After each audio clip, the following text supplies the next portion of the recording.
Cannabis Common Sense, the show that tells the truth about marijuana and the politics behind its prohibition.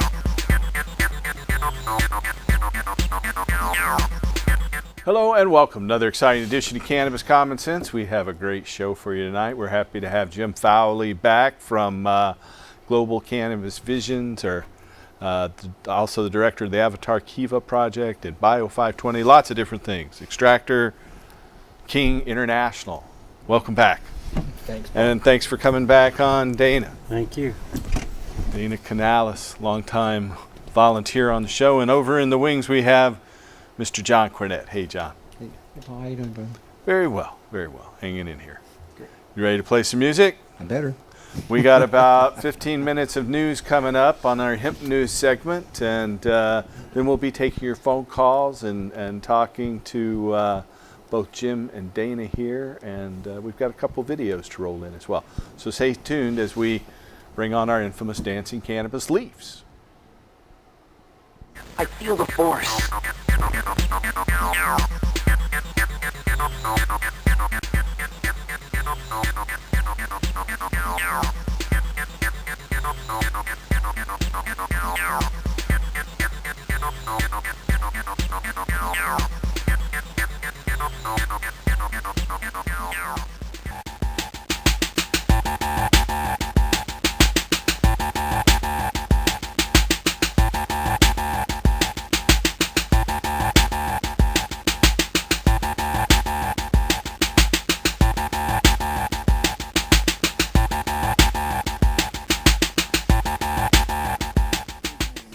Our first story tonight is out of Phoenix, Arizona. A private employer acted improperly when it fired a state-registered medical cannabis patient for failing a urinalysis drug screening, according to a federal judge ruling just last week.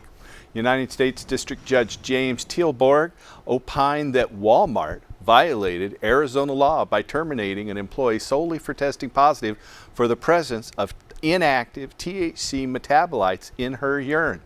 The carboxy-THC metabolite is an inert breakdown product of THC, which may remain present in urine for weeks or even months following cannabis exposure. Under Arizona's voter-initiated medical cannabis access law, an employer may not discriminate in hiring or firing based solely upon a patient's positive drug test for marijuana components or metabolites unless the patient used, possessed, or was impaired by marijuana on the premises of the place of employment or during the hours of employment. According to the U.S. Department of Justice, urinalysis tests detect drug use but not drug impairment. A positive test does not indicate abuse or addiction, recency, frequency, or the amount of use or impairment. In recent years, judges have similarly upheld patient protections in other jurisdictions, including Connecticut, Massachusetts, and Rhode Island. The name of this case in Arizona is Whitmore versus Walmart Stores Incorporated. Almost a month after the Idaho State Police pulled over a big rig carrying 6,700 pounds of something like hemp on January 24th, the plants containing THC, the psychoactive component of cannabis, remains impounded in Idaho. This week, a federal judge denied an injunction from a Colorado company, Big Sky Scientific, requesting that the semi-trailer containing the cannabis or hemp be released by authorities. The company, which produces wholesale CBD oil and hemp products, alleged the plants were degrading and losing value. Big Sky Scientific says it purchased hemp from an Oregon grower. As it passed through Idaho, Idaho State Police seized the truck and arrested the driver on drug trafficking charges. Idaho law classifies any plant containing THC as marijuana. Samples of the green leafy substance were sent to a lab for testing to determine how much THC it contained. According to a recently December passed federal farm bill, hemp can only have up to 0.3 or less than 1/3 of 1% THC in it. The Colorado company Big Sky claims that federal law should provide for the safe passage of the plants across Idaho, but state law says differently. According to the Idaho Statesman, the THC test results are in, but neither Big Sky nor the Idaho State Police are saying what they reveal given pending litigation. The incident underscores an effort underway at the Idaho State House to bring the Idaho into accord with the federal farm bill and spur industrial hemp cultivation. In a similar case out of Pawhuska, Oklahoma, 2 truck drivers who were arrested in Pawhuska January 9th when they drove through the town with 18,000 pounds of what the investigators of the police say is hemp and in some cases exceeds the legal limit of THC have been released from jail. The truck drivers were being held on a $40,000 bond for aggravated drug trafficking. Test results from the DEA later showed that of the 11 samples tested, 3 of them registered at 0.4% THC.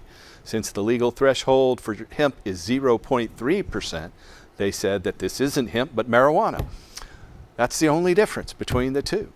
Last Friday, the men were released on their own recognizance finally after being held in jail for more than a month and a half, meaning they did not have to post bail, but they do have to return to court there in Pawhuska, Oklahoma on March 22nd.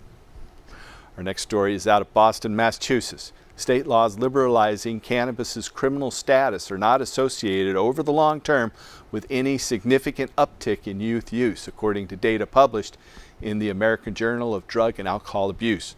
A team of researchers at Boston College assessed cannabis's use in a cohort of 860,000 adolescents from 45 states over a period of 16 years, from 1999 to 2015. They reported that states which enacted medical cannabis access laws experienced overall reductions in teen use compared to the non-legal states, and that this decrease grew stronger over time. The authors of the study wrote, quote, "We found that for every group of 100 adolescents, 1 fewer will be a current user of marijuana following the enactment of medical marijuana laws," end quote, the study's lead researchers said in a press release. Investigators also reported that state laws decriminalizing cannabis penalties for recreational use did not experience significant shifts in use for the sample as a whole, though they acknowledged a minor uptick in self-report use among European Americans and a small decline in consumption among Hispanics and those 14 years of age. They added, quote, "Neither policy was significantly associated with heavy marijuana use or frequency of use, suggesting that heavy users may be impervious to such policy signals," end quote. The authors concluded, quote, "These results assuage concerns over potential detrimental effects of more liberal marijuana policies on youth use," end quote. The findings are consistent with those of dozens of other prior studies concluding that neither liberalizing marijuana penalties nor regulating retail cannabis access is typically associated with increases in young people's use of cannabis or its availability. The study, Quasi-Experimental Evaluation of Marijuana Policies and Youth Marijuana Use, appears in this month's edition of the American Journal of Drug and Alcohol Abuse. Out of Madison, Wisconsin, one of my favorite cities, Democratic Governor Tony Evers, just elected, has publicly announced his support for amending Wisconsin's marijuana laws in a manner that would permit its medical access and decriminalize its recreational use. Speaking on Monday at a press conference in Madison outlining the state budget, the Wisconsin governor said that Wisconsin should join the 33 other states that regulate medical cannabis access. He also called for decriminalizing marijuana possession offenses involving up to 25 grams and expunging past marijuana-related convictions. The governor opined that police often make marijuana arrests in racially disproportionate manner. Historically, African Americans are arrested for marijuana possession crimes in Wisconsin at approximately 6 times the rate of whites or European Americans.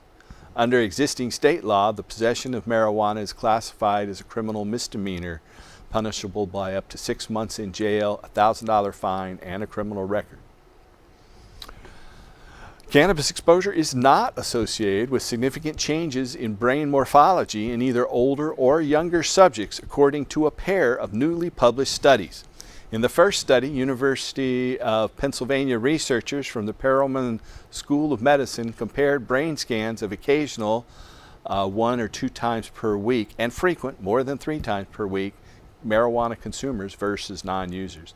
The subjects were between 14 and 22 years of age.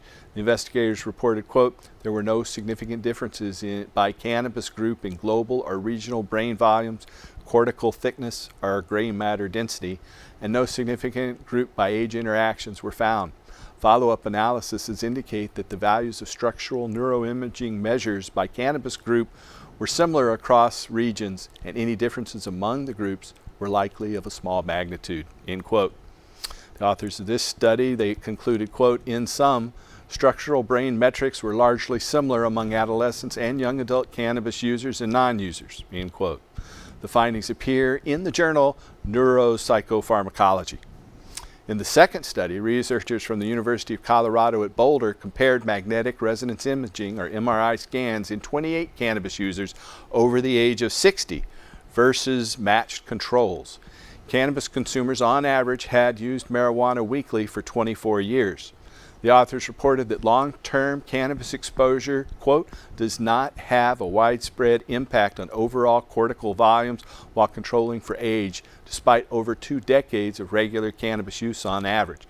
This is in contrast to the large, widespread effects of alcohol on cortical volumes, which it shrinks the brain, alcohol does, and that might be expected to negatively impact cognitive performance, end quote.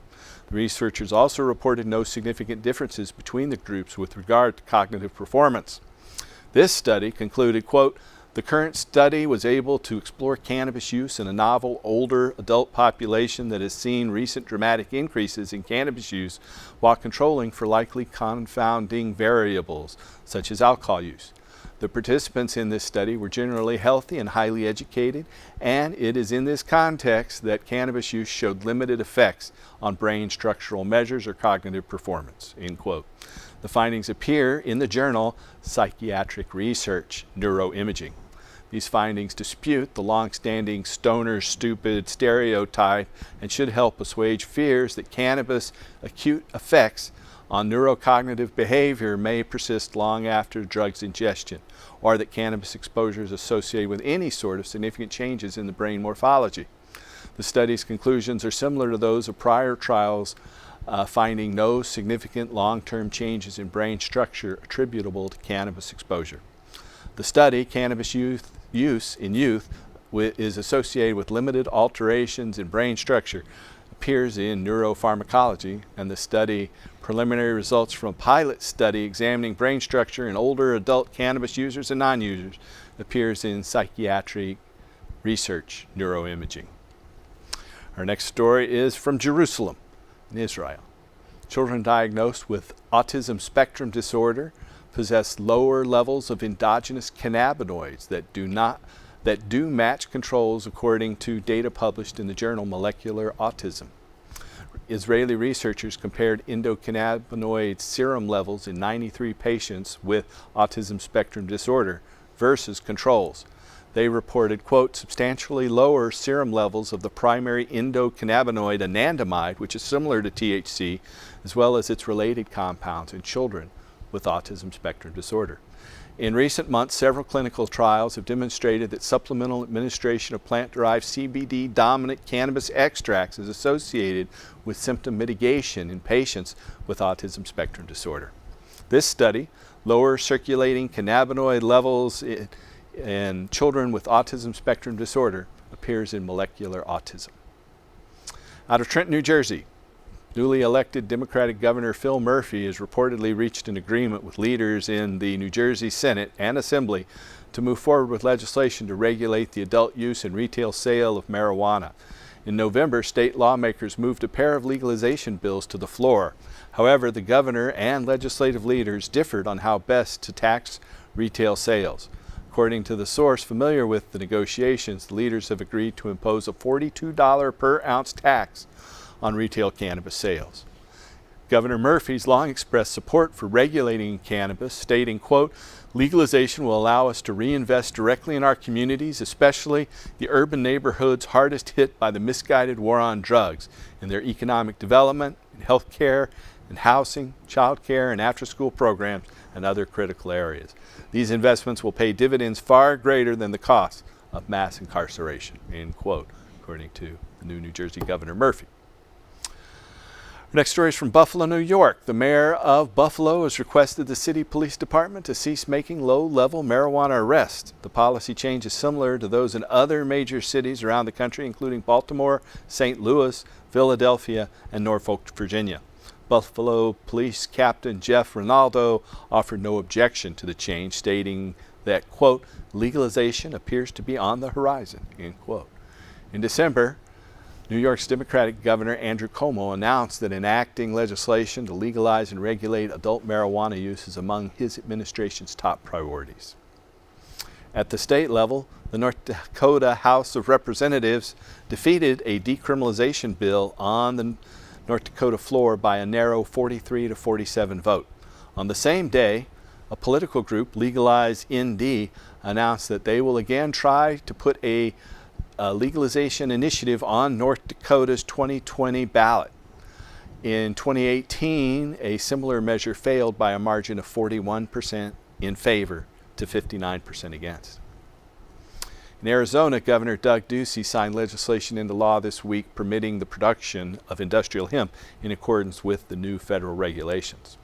While in Delaware, prosecutors will no longer be encouraged to pursue criminal charges against those who possess marijuana for personal use, according to guidelines issued by the state's new Attorney General.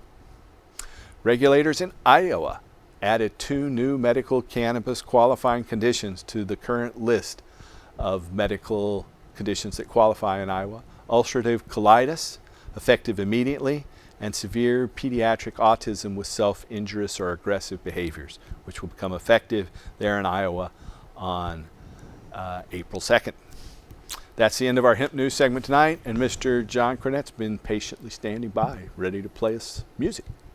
Yes, sir, Paul. Hey, it's really good to be here. I'm glad to hear there's some good news putting us ahead here in this fight. Our Oregon Medical Marijuana Program, are we still alive? Or do we tread in water, or what's going on? Well, you know, there's some changes recommended, and we're going to see what's happening, but the number of patients that have that hold a medical marijuana permit, according to the most recent numbers, were about 32,000 people. That's down from a high about 3 years ago of 75,000 people, so it's a little bit less than half now. We'll still be able to grow, we'll still be able to help be caregivers, and okay.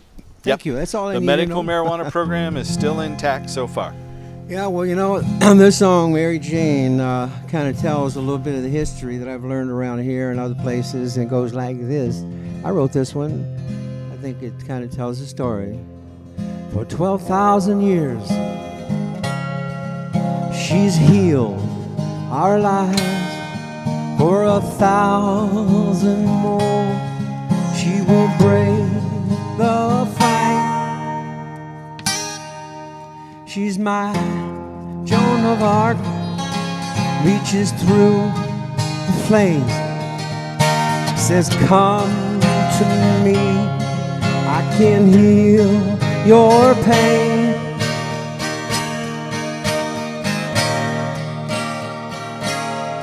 She's my Mary Jane, she's my Mary Jane, she's my Mary Jane, she is my Mary Jane.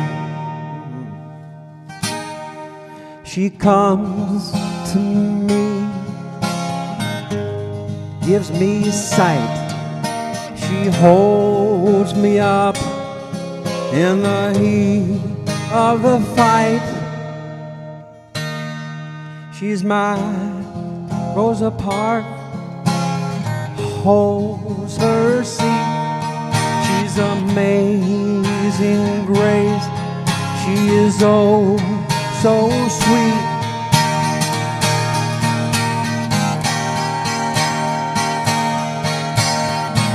Saved from hell in the fire of the night, free my soul, clear my sight. She's my Mary Jane, she's my Mary Jane, she's my Mary Jane, she is my Mary Jane. She's my Mary Jane. She's my Mary Jane. She's my Mary Jane. She's my Mary Jane.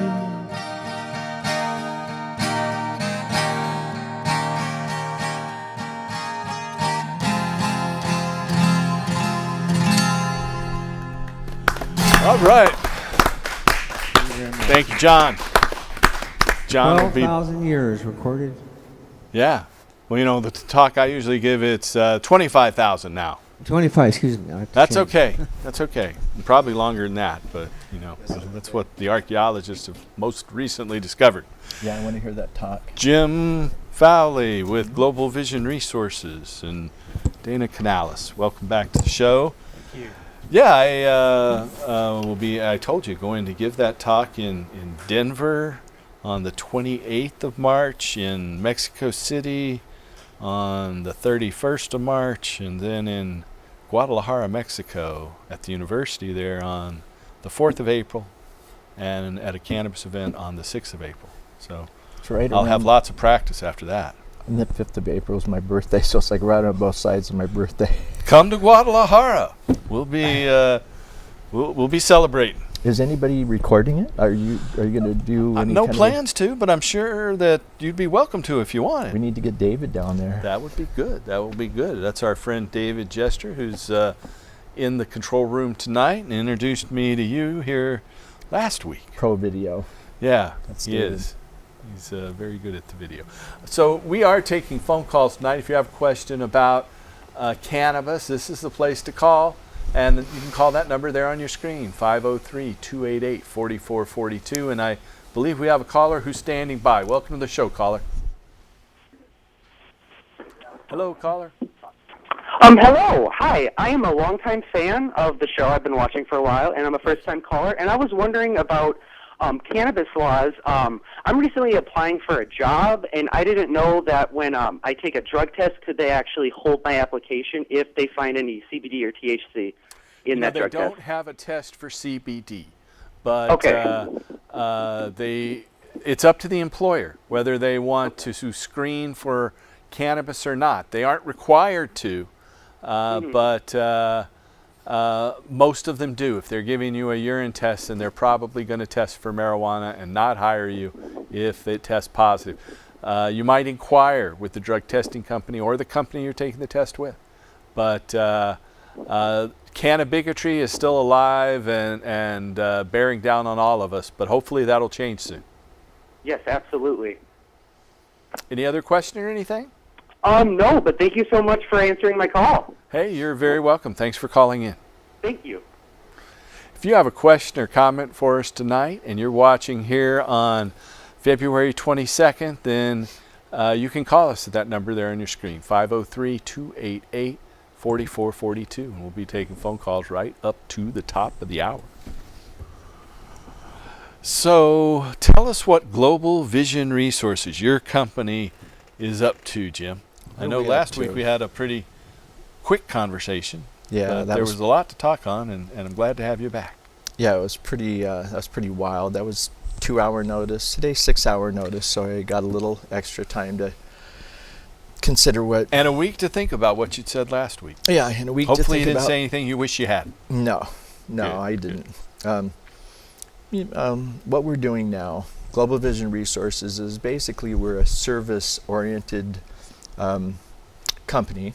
What we do is we try to provide answers and solutions to people. It's not just in the hemp industry. You know, it's, as you look in the back of the card, it's there's several different hats involved in that company. The Avatar Kiva project. What is the Avatar Kiva project? Avatar Kiva project is it's a personal project of mine. It has to do with John Worrell Keeley's technology. Are you familiar with No, John? I'm not. Okay, John Worrell Keeley was a contemporary of Nikola Tesla. Okay, At the so about time- 100 years ago or so. Yeah, at the time that Nikola Tesla was working with electricity, Keeley was working with sound, resonant harmonics, frequencies, and all of that.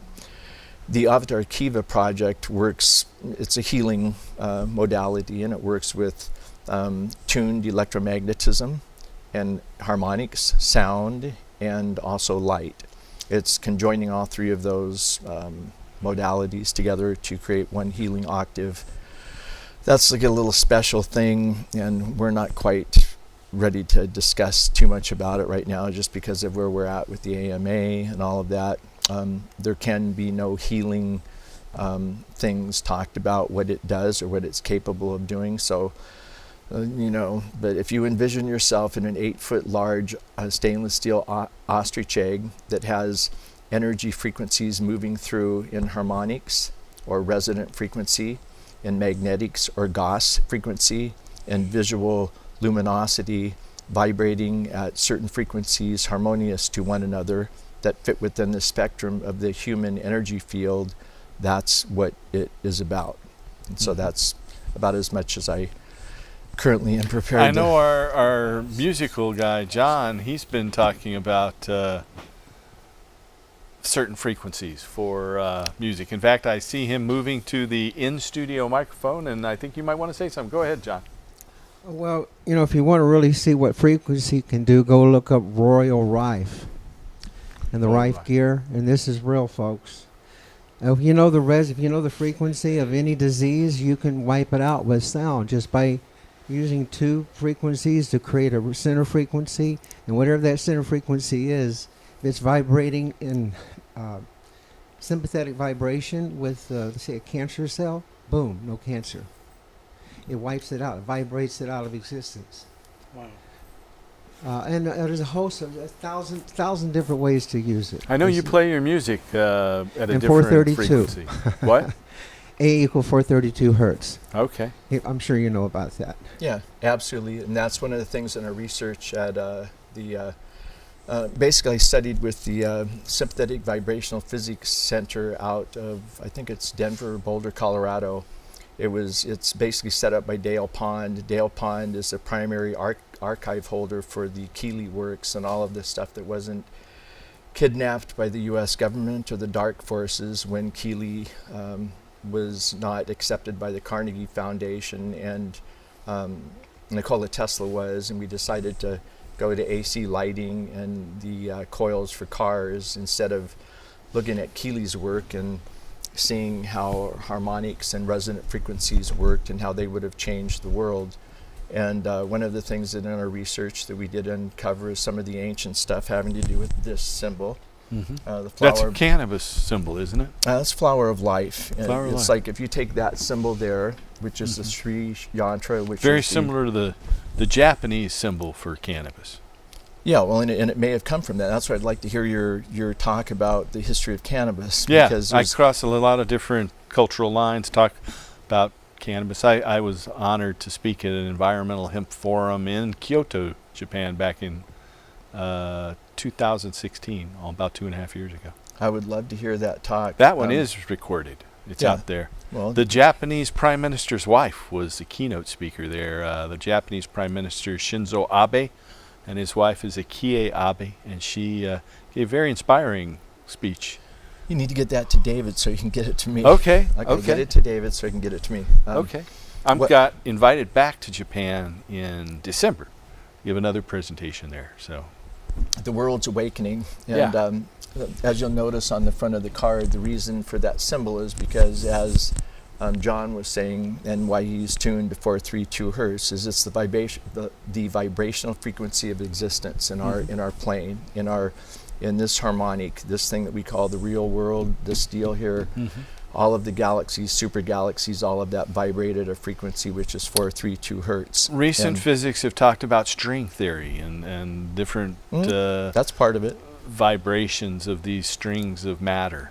And they all I vibrate. don't understand it, but I've heard about it. Combine them all together, it's 432 hertz. Everything combined together, the sound of all existence. If you were to take all existence vibrating at their different level of harmonics, this wood vibrates at one thing, the glass here vibrates at another, this rubber vibrates at another. Sure. You add that symphony together and it vibrates at 432 hertz.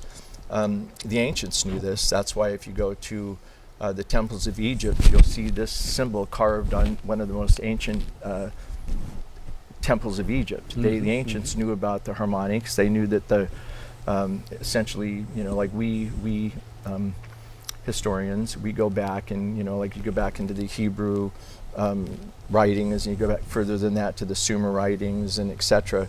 The further you go back, the more clear it becomes that the ancients knew about it, the science was lost, and we're now rediscovering it. There's one of the people that's kind of in our inner circle. His name is Nassim Haramein. He's a physicist, and he has he does a lot of teaching on the flower of life and the torus, the universal torus, the energy field of existence. And actually, he's been doing some tremendous work on it.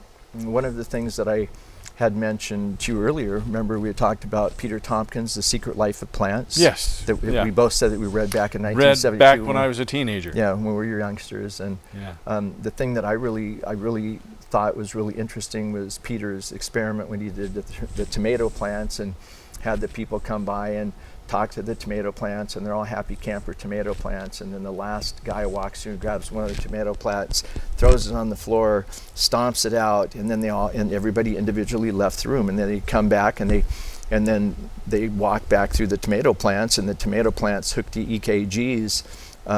As each person walks by, they're okay, they're not in heavy shock, but when the guy that stomped out their little buddy walks by, they all freaked out on the EKG. And to me, back in 1972, gave me the understanding that plants are alive. They are entities. Yeah, we're in this symbiotic relationship, and we can't exist without plants, and they might be able to exist without us, but I think they need some animals exhaling carbon dioxide. Yeah, and look at the cannabis plants and the hemp plants. The people that I know, and I myself for years used to grow cannabis. I'm not allowed to right now by the federal government, mandates that have been offered to me by the federal government of the United States. You mentioned some of your exploits with the government. Week, yeah, I've been an activist for years. I said I honored the way that you did it. You did it through the pen. I did it by boots on the ground, and they didn't appreciate the way that I did it. And so they didn't appreciate the way I did it either. But at least you did it with the pen, you know, and you did it and you played in their arena, and you did it the way that they didn't necessarily like, but they had to accept.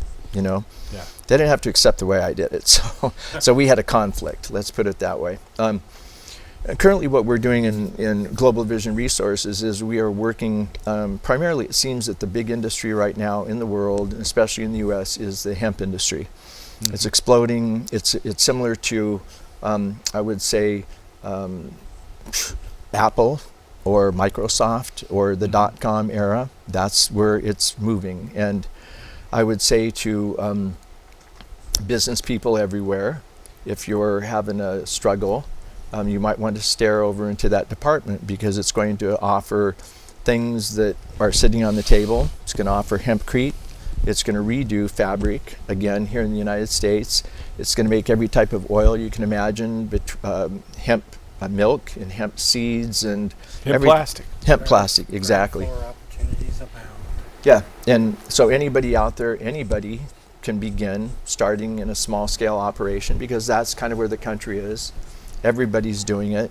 Ask your brother, your sister, your aunt, your uncle. Everybody there knows somebody that has said the word hemp to them in the last month.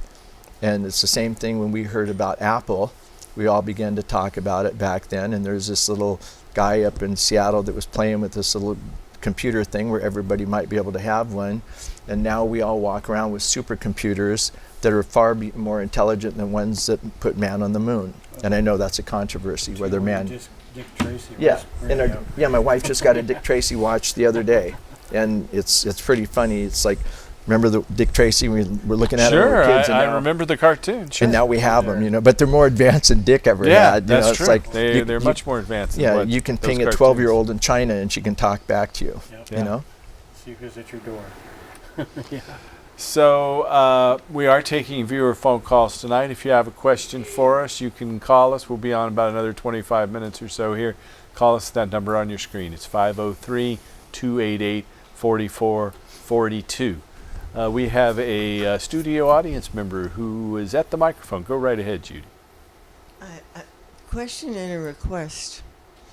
The medical reports, the studies that keep coming in are just so amazing. Well, actually, two questions. One is, the one thing that I don't see are is information coming from the people that are studying our endocannabinoid system, because we know that we cannot be in balance as human beings. If we are doing all that we are doing with pharmaceutical drugs, but with our food and our environment and everything, that's throwing our body off, and we're doing all of it without even understanding this part of our body. So I'm not seeing that. The other thing that I'm so interested in, of course, because we're here in Oregon, our Oregon medical marijuana program, as John asked you about, we're being decimated, and it's people are suffering, and people are dying because of it, because of the fees, because of the overregulation and the reporting. People can't keep up with it. We have someone in our life that's one of those people, and he's not an old guy, and he is, because he's dying. He's dying now, because this is what's happening.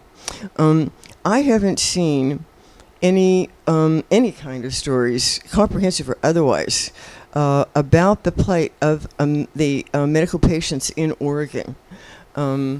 If you guys have, again, it's another thing that I'd love you to just tell me if you've seen that. I contacted OPB weekly today. I want to do it again through their news division to ask them to do a segment on this, to do a segment on what's happened to patients. I mean, even as the medical studies come in, saying over and over again how cannabis helps people to use less or get off of opioids at a time when patients that legitimately need pain management are suffering and can't get it, and then the cannabis is being restricted too at the same time. It doesn't make sense. So anybody out there that would like to that would like OPB to do a news segment on what's happening to us, the more of us that contact them in any way, shape, or form and say, please tell our story, they're more likely to do it. That's true. There you go, Paul. We need to contact, she says them, other media outlets as well, but OPB is a pretty good one. It goes out across the state. In terms of the endocannabinoid system, one of the stories that we covered in our hemp news segment tonight talked about how autism spectrum disorder patients or people have a lower level of endocannabinoids than average. And so somehow there was a supposition in this study that the lower levels of endocannabinoids might have a relationship with autism spectrum disorder. There are a lot of different diseases that are caused by imbalances in the endocannabinoid system, from gastrointestinal, most of those listed there, when it comes to IBS or seizures, spastic disorders, they involve the endocannabinoid system. So that's a couple answers on that one. We do have a caller on the telephone. Welcome to the show, caller. Hello. Hello. Yeah, I just wanted to make a comment about the plastic containers that they use in the shops. Yeah. And I guess not all shops use those. Sometimes they have little packages or something, but people are carelessly throwing those around. I agree. And discarding them, and that just really bothers me. There's too much plastic in our environment, anyway. Exactly. You're seeing those little tubes, I think some people call them, the little tubes that hold pre-rolled cannabis cigarettes. Yes, I'm seeing them all over the place. And also just small amounts of bud, that people buy as well. Yeah. And so is there a different way of packaging, or get the stores to encourage people to bring them back and somehow recycle them, or have a sign up at the shops to say, please, don't litter with this stuff. Don't throw them in the parks. I'm seeing them when I take a walk in the park. They're on the trails, beside the trails. Just like you don't like to see cigarette filters laying around, Yeah. I agree. So there's my comment. If you have some ideas to deal with that, it'd be great. Thank you. Sure, go ahead, Jim. I have a solution I was going to mention to you. We're actually working on that solution. And the solution is that we're working with have already had discussions in probably the last month. I haven't been able to get back to him immediately. He last year grabbed 100 million tons of the hemp spent biomass. Currently, he's taking that and turning it into polymer, hemp polymer, degradable, and he's chemically organized it to the point where it can degrade with water or ultraviolet light. He can do it at 2 different portions, and he can time sync it to degrade in 3 months, 6 months, 6 weeks, 2 weeks. And so what he's doing right now is we're working again on trying to see if we can get him some funding or to be able to get some of the spent biomass over to him, like twice that probably of what he got last year, and see if we can get some hemp degradable plastic here on the market. Essentially, he sells these pelletized products to Joe Normal, the plastic plant that makes the toothbrush handles and Legos. And so we're attempting to move that biodegradable hemp plastic into the world right now. So hopefully in the next 3 years, all of that plastic you see on the street will, with rain and ultraviolet light, will just dematerialize and wash down. And Biodegradable hemp plastic. But not now. Yeah, right now it's a petrochemical product. Yeah, right now the chemical companies are still doing their thing, and they're trashing the planet. We have another caller. Welcome to the show, caller. Hello? Hello. Hi, Paul. This is Tammy Campbell. Hey, welcome, Tammy. Hi. Yeah, the woman who was just speaking, we have a shop over here on North Lombard, and what they do with the the containers is you bring 5 containers in so they can reuse them, and they give you 10% off. Well, that's pretty good. There's a good solution. A shop on North Lombard. They should all do that. So there's something for all our viewers to do if they're frequenting a dispensary. Tell them about this shop on North Lombard and encourage them to do the same. I know of Yeah, because they run out of containers and they want you to bring them back. So they're offering 10% off, which I think was really great. I was glad to hear that woman have that concern. So. What's the name of the shop on North Lombard? Portland Pot Shop. Portland Pot Shop, everybody. And you said you know of a couple of others that are doing it. Yeah, I think Exodus on Powell Boulevard does it. that's the only one I know of, but Sky High and what's the name of the one? St. John. Exodus. St. John's. John. 167 Sky High might Powell. do that. I'm not sure, but I know that it's like Chautauqua and Lombard area. Okay. Or it's right by the meat market there. Okay. By Columbia Park. Exodus on 162nd and Powell as well. They do recycling of the bags and the plastic wares. Well, that's great. I think they all should do that. Me too. That's a good point. Thank you. Do you have any other question or comment? Yeah, I need to find a group of people, maybe garden people, that can get the hempcrete going. We need a retaining wall, and we were quoted over $12,000. Wow. For brick. Well, give us a call at our office number. That's 503-235-4606. The number just popped up there on your screen. We can refer you to some hempcrete manufacturers. We have a little piece of hempcrete right here. Be happy to try to find someone who won't overcharge you like that. Yeah, because I think it's great. I mean, it's supposed to be bug-free or flame resistant. Yeah, really durable. Lighter and stronger than concrete. Yeah, I think that's great. Let's rebuild America, huh? Yep. Thank you. Thank you. Bye-bye. Bye-bye. We have a video now we're going to run with Jorge Cervantes, the cannabis cultivation expert, frequent guest on this show, and we'll be right back after this video.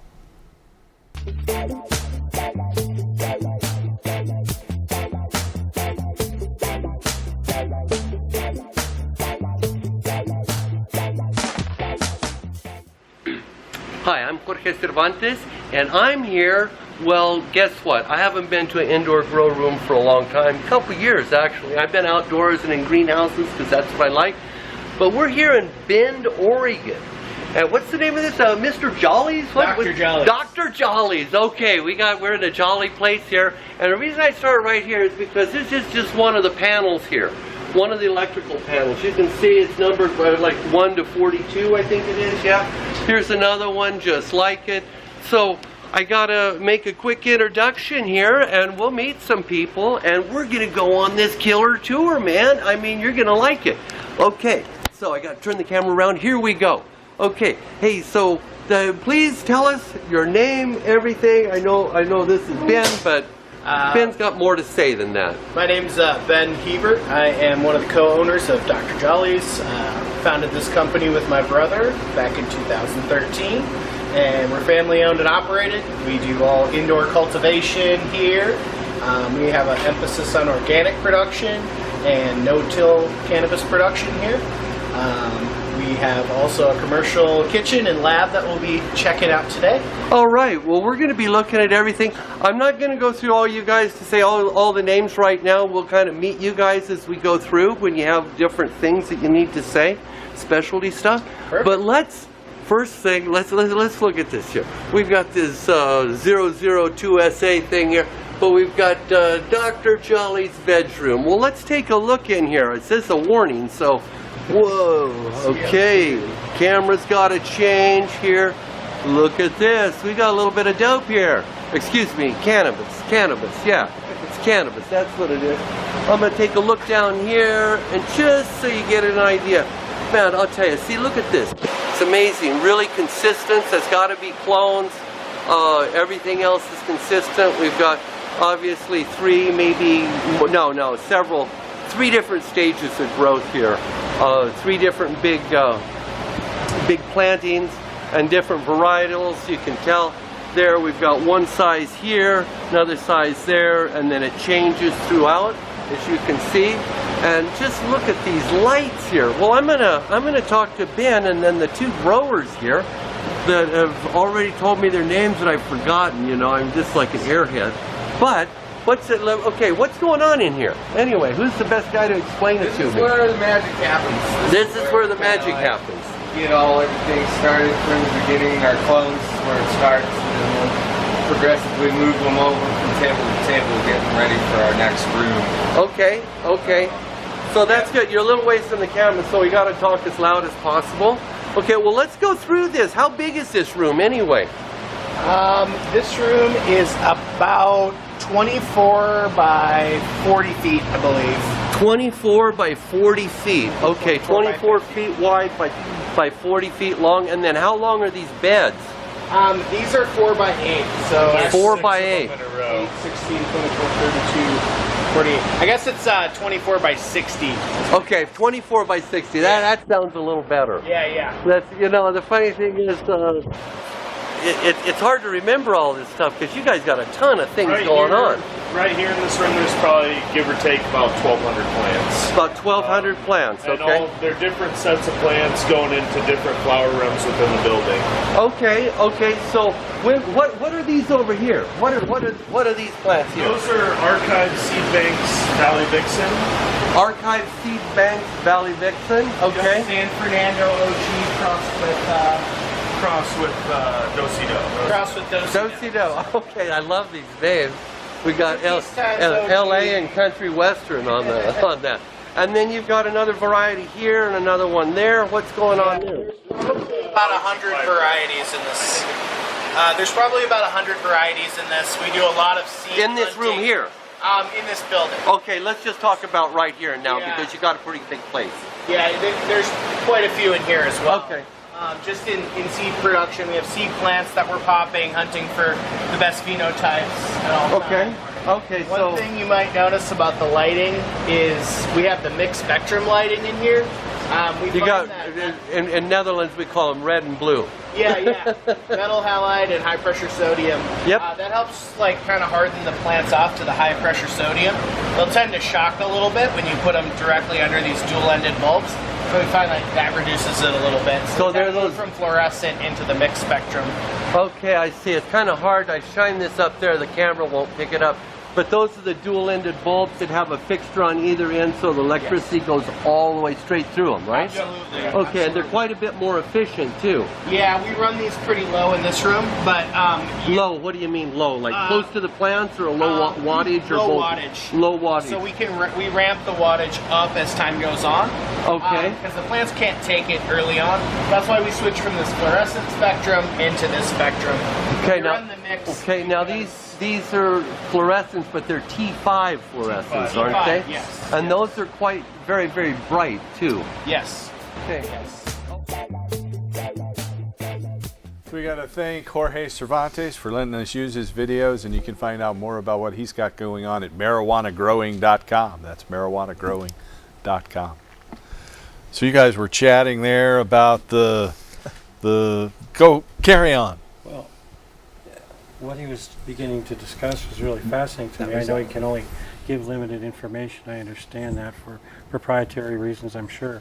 But it seems like you're setting up a situation or an ideal environment for like meditation or molecular or spiritual alignment, and then taking into account all of the sensory inputs that need to be attended to, and then fine-tuning to each of those specific needs. Absolutely.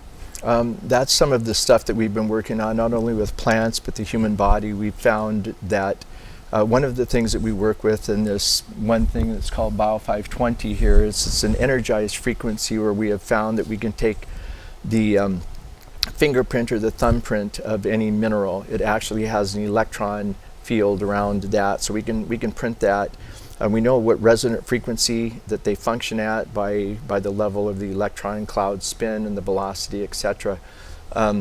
Similar to that, we have ancient technology and ancient stories, things like this carved on the in Egypt that we have deciphered and understood what they mean. Now we understand the science of it, and we understand the ancient traditions like John was talking about. He tunes his stuff to 432. 432, if you go back into the ancient times, you'll find a thing called the solfège or the solfège. And what is that? We call them now today in music the solfeggio frequencies. And those have to do what we would call, if you go to a music studio, you call them do, re, mi, fa, sol, la, ti. Those are actually ancient Latin phrases that have to do with that. For instance, soul comes from a Latin phrase, and I don't recall exactly the phrase right now. It was one of my other classes years ago that I did that. But that word soul comes from a Latin word that's actually solvent. That's where the word that we get do, re, mi, fa, sol, like that. And so that word solvent, we trace it back through the Latin, back to ancient times, and we found out that the ancients knew that harmonic desolvenized molecular frequencies. In other words, by using that tone, molecular vibrations would move apart. Like that. And for instance, do, re, mi. Do, re, mi has to do with what's called the miracle tone. If you go back to the time of Saint Benedict, he would have his brothers go into villages, and 500 years ago they would go through the villages. They would reach that tone, which is the mi tone. Like I said, I'll give you the full Latin name of it later. But right now it's do, re, mi, and that tone, that hertz frequency, they would pick up. One brother would climb to that range and hold that frequency, and as he tapered off, another brother would climb and hold that frequency, and another brother and they would be doing the Benedictine chants. They would go into villages and cure the people. So it became known as the miracle tone. And that's where we get it today, 500 years later, as do, re, mi, the tone that is do, re, mi. And John can probably tell us what that tone is, the do, re, mi, what frequency it vibrates at. Do you know which tone that in the solfège, do, re, mi? I forgot. I know it's not 432, but... I just know that there are certain frequencies that vibrate at such a level that the coherency of the vibration is so magnificent that it creates the healing opportunity when there's the exposure to it. If you don't expose your body to it, then you don't get it. And there's a lot more to the story, but yeah, reminds me of the Woody Guthrie song, "If You Ain't Got the Do, Re, Mi." There you go. There's There's a 528, and there's a 741, and there's all these 369-528-432. There's 963, or there's various tones, and they even go up higher. And so you were asking about the Avatar Kiva project and the right frequencies. It's similar to that technology. It's using that resonant frequencies. It's in the ancient Sanskrit too, and that's what it's all about. Is about emitting frequencies that are in sympathetic vibration with our body, so that we don't get sick, we get well. There you go. That was changed. Tell them about Joseph Goebbels changing our frequency from 432 to 440. But yeah, exactly, and that's what all of that. That's what the whole deal is about, and that's what we're doing with plant energy right now. We're doing it in hemp. We're actually having a conference in Ashland this weekend where we're discussing that on a world-class level. What's the name of the conference? It's called, it's called the BHO SDS Technology Apex Conference. And so it's about extraction with BHO. It's about. They talk about that anyway. Well, the Bio 520 product is basically an energized water compound, basically built together on Dr. Emoto's work that did the water molecule experiments where you could take love and hate, charge it, and then put it in a microscopic slide and freeze it, and it would show that water held memory. And so we're working on that kind of a concept. I've heard of that. And we are about out of time. Is there anything you'd like to say in closing, Jim? Maybe next time you and I should get together, like maybe a couple days before. That sounds good. Yeah, let's do that. Maybe tonight we'll talk about that. Yeah, like 2 hours before and then 6 hours before. But yeah, I always love your show. I love to hear the news, and I have been an activist for 44 years, and just. All right.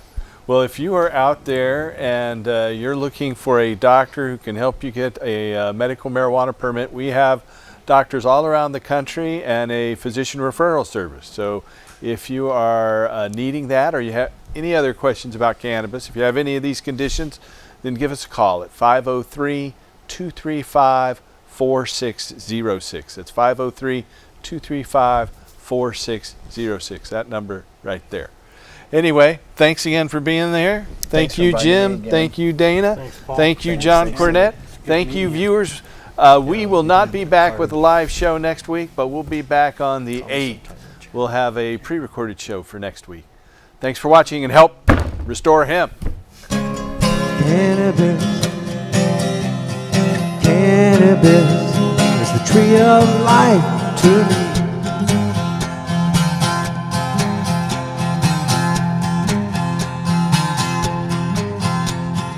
People talking, this prohibition has to stop. Children dying while we legislate the crop. Cannabis is more than just a weed. Oh yeah. Cannabis is the tree of life too.